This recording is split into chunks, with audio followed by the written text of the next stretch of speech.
Hello guys, இன்னைக்கு நம்ம சக்கரவள்ளி கிழங்க பத்தி பார்க்க போறோம். சக்கரவள்ளி கிழங்குல இருக்க அட்வான்டேஜ் அண்ட் டிஸ்அட்வான்டேஜ் வாங்க வீடியோக்குள்ள போலாம்.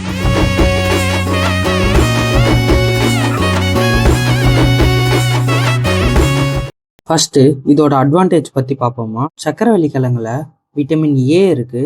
இது உங்க கண்ணுக்கு ரொம்ப நல்லது. அது மட்டும் இல்ல, இதுல அதிகமா ஃபைபர் சத்து இருக்கு. இது நம்ம டைஜஷனுக்கு ரொம்ப ஹெல்ப் பண்ணும். நிறைய பேருக்கு உடம்புல இம்யூனிட்டி பவர் கம்மியா இருக்குன்னு சொல்லுவாங்க. ஆனா இந்த சக்கரவள்ளி கிழங்கு பாடியில இருக்க இம்யூனிட்டி பவரை ரொம்ப ஸ்ட்ராங்கா வச்சுக்கும்.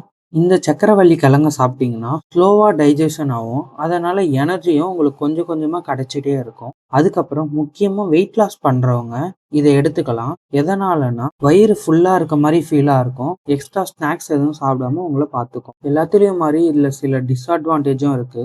அதை பத்தி பார்ப்போமா. அளவுக்கு மீறினால் அமிர்தமும் நஞ்சு. இதுல சொல்லுற மாதிரி இந்த சக்கரவள்ளி கிழங்கையும் நீங்க அளவோடு சாப்பிட்டீங்கன்னா உங்களுக்கு உடம்புலயும் எந்த பாதிப்பும் வராது.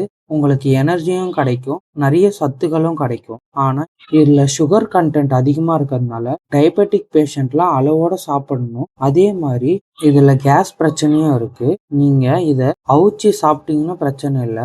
ஆனா ராவாவோ இல்ல ஆஃப் குக் பண்ணியோ சாப்பிட்டீங்கன்னா உங்க டைஜஷனுக்கு ரொம்ப பிரச்சனையா இருக்கும். சில பேருக்கு அலர்ஜி மாதிரியும் வரும். ஆனா அது ரேர் தான். ஆனா இதை கொஞ்சம் நீங்க அதிகமா சாப்பிடும் போது உங்க ஸ்கின்னோட கலரையும் இது சேஞ்ச் பண்ணும். இந்த மாதிரி சில தீமைகளும் இருக்கு. முதல்ல சொன்ன மாதிரி இதுல நிறைய நன்மைகளும் இருக்கு. இதை அளவா சாப்பிட்டு உங்க உடல் ஆரோக்கியத்தை பார்த்துங்க.